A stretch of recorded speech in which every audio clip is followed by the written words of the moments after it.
નમસ્કાર, welcome to ખાના ખજાના। આજે આપણે બનાવીએ છીએ ભરેલા મરચાંની કઢી। ભરેલા મરચાંની કઢી બનાવવા માટે આપણે અહીં મીડિયમ સાઇઝના 7 થી 8 મરચાં લઈ લીધા છે। મરચાં આપણે એકદમ મોળા લીધા છે અને હવે તેને દીટિયાથી અલગ કરી દઈશું। બહુ સ્વાદિષ્ટ એવી મરચાંની કઢી, કાઠિયાવાડી કઢી આપણે આજે બનાવીશું।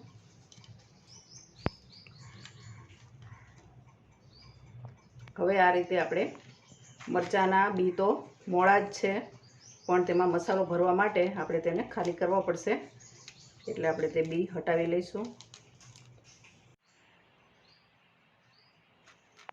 આ રીતે કાપો મૂકી મરચું બહુ તૂટે નહીં તેનું ધ્યાન રાખી અને અંદરની સાઈડથી બીજને કાઢી લઈશું, એટલે આપણે મસાલો ભરાય, બાકી આપણને બીજ કોઈ નડતા નથી।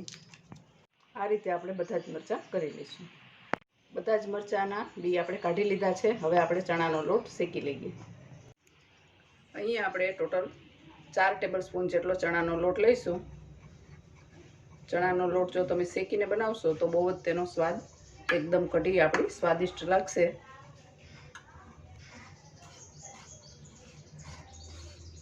આપણે તેને થોડો કરકરો શેકી લેવાનો છે।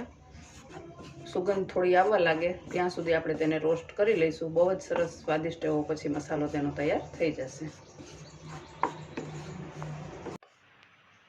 લોટને આપણે મીડિયમ ફ્લેમ પર 5 મિનિટ સુધી શેકી લીધો છે। હવે આપણે તેને મિક્સિંગ બાઉલમાં લઈ લઈશું। બહુ સરસ એવો ચણાનો લોટ આપણે શેકી લીધો છે। હવે અહીંયા 1/2 ટીસ્પૂન કાશ્મીરી લાલ મરચું, 1/2 ટીસ્પૂન હળદર, 1/2 ટીસ્પૂન ધાણા જીરું પાવડર અને સ્વાદ અનુસાર નમક। અજમાને આપણે હાથેથી રબ કરીને નાખશું।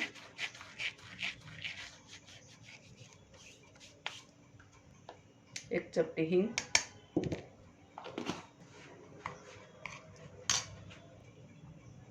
અને 1 ટેબલસ્પૂન જેટલું તેલ એડ કરશું અને મસાલાને આપણે એકદમ સરસ રીતે મિક્સ કરી લેવાનો છે। અહીં જો તમે કઢી તમારે ગળી થોડીક કરવી હોય, મરચાં થોડા ગળાશ પડતા કરવા હોય મીઠા, તો તમે ખાંડ કે ગોળ એડ કરી શકો છો। હવે આપણે હાથેથી ચોળી લઈશું થોડું।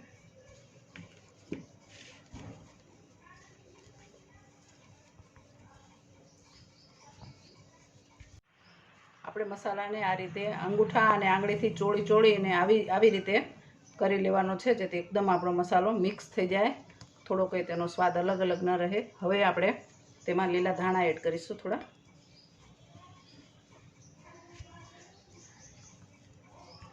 અને હવે જે મરચાં આપણે કરીને રાખ્યા છે તેમાં જેટલો મસાલો સમાય તેટલો આપણે મસાલો ભરી લઈશું। એકદમ દબાવીને મસાલો કરી લેવાનો।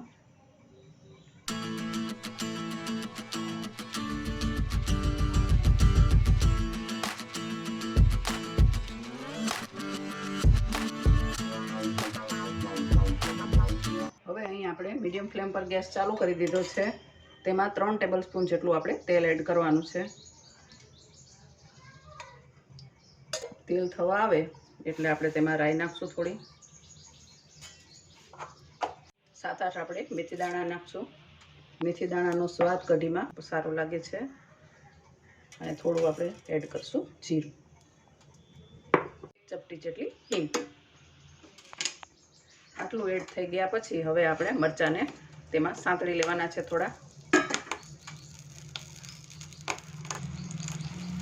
એકદમ મીડિયમ ફ્લેમ પર ગેસ રાખવાનું છે અને સરસ રીતે તેને થોડા આપણે એની સ્કિન નરમ થાય ત્યાં સુધી કૂક કરી લેવાના છે।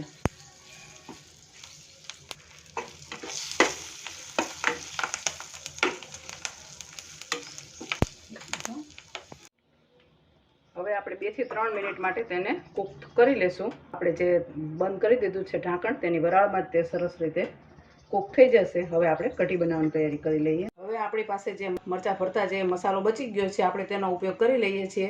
જો તમારી પાસે મરચાં ભરતી વખતે મસાલો ન બચે તો તમારે 2 થી 3 ટેબલસ્પૂન જેટલો ચણાનો લોટ અને વળી પાછા મીઠું, મરચું, હળદર ને એવું બધું એડ કરી અને કઢીનો મસાલો તૈયાર કરી લેવાનો। આપણે અત્યારે બીજો એક્સ્ટ્રા મસાલો કે ચણાનો લોટ લેવાની જરૂર નથી। આપણે 1 કપ દહીં લઈ લીધું છે। હવે તેને એકદમ સારી રીતે મિક્સ કરી લઈશું।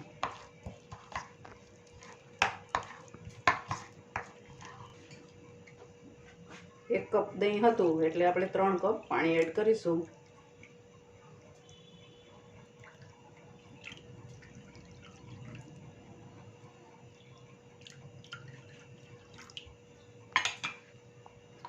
અને મિશ્રણને એકદમ સરસ રીતે તૈયાર કરી લઈશું.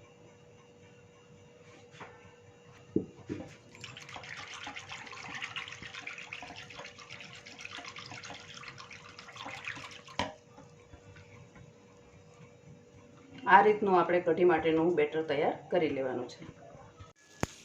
હવે આપણે મરચાં જોઈ જોઈએ. મરચાં આપણા 2-3 મિનિટમાં બહુ જ સરસ કૂક થઈ ગયા છે.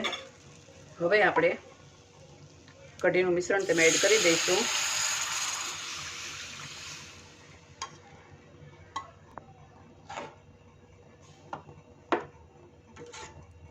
અને હવે 10 મિનિટ માટે કઢીને આપણે કૂક કરી લઈએ. 10 મિનિટ જેટલો સમય થઈ ગયો છે. હવે આપણે જોઈશું. કઢીને આપણે ઢાંકીને 10 મિનિટ માટે કૂક કરી લીધી છે. તમારે તેની થિકનેસ જે પ્રમાણે જોઈતી હોય તે રીતે રાખવાની. જો તમે રોટલી કે રોટલા સાથે ખાવાના હો તો થોડી જાડી રાખો તો ચાલે. ખીચડી સાથે ખાવાના હો તો થોડી પાતળી રાખવાની. આ રીતની આપણે કઢી બનાવવાની છે અને આ રીતની આપણે થિકનેસ રાખીશું. હવે આપણે ગેસ બંધ કરી દઈએ છીએ. તેમાં હાથેથી ક્રશ કરી અને કસૂરી મેથી એડ કરશું. કઢીમાં કસૂરી મેથીનો સ્વાદ ખૂબ જ સારો આવે છે. અને લીલા ધાણાથી આપણે તેને ગાર્નિશ કરી લઈએ. અને હવે આપણે કઢીનો વઘાર કરી લઈએ. અહીં આપણે વઘાર્યું લઈ લીધું છે. તેમાં 2 ટેબલસ્પૂન જેટલું તેલ એડ કરશું. અને તેમાં 1 તમાલપત્ર, 3 સૂકા લાલ મરચાં, 1 તજનો ટુકડો, 10 થી 12 મીઠા લીમડાના પાન, 2-3 લવિંગ અને 4-5 મરી એટલું આપણે એડ કરી લઈશું.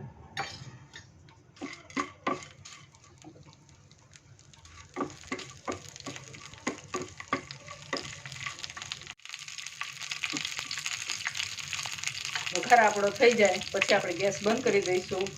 ગેસ બંધ કર્યા પછી જ તેમાં થોડું કાશ્મીરી લાલ મરચું એડ કરશું, જેથી ખૂબ સારો રંગ નીકળીને આવે. અને હવે વઘારને આપણે કઢીમાં એડ કરી દઈશું.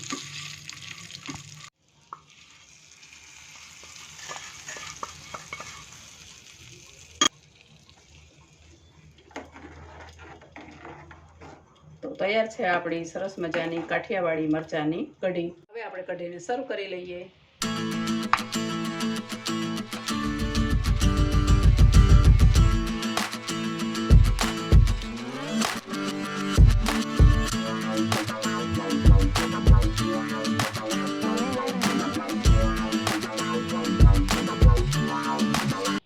આપને આ વિડીયો ગમ્યો હોય તો લાઈક કરજો, શેર કરજો અને આ ચેનલ પર જો નવા છો તો જરૂરથી ચેનલને સબસ્ક્રાઈબ કરજો. મળીશું એક નવી રેસીપી સાથે આવતા વિડીયોમાં. Thank you.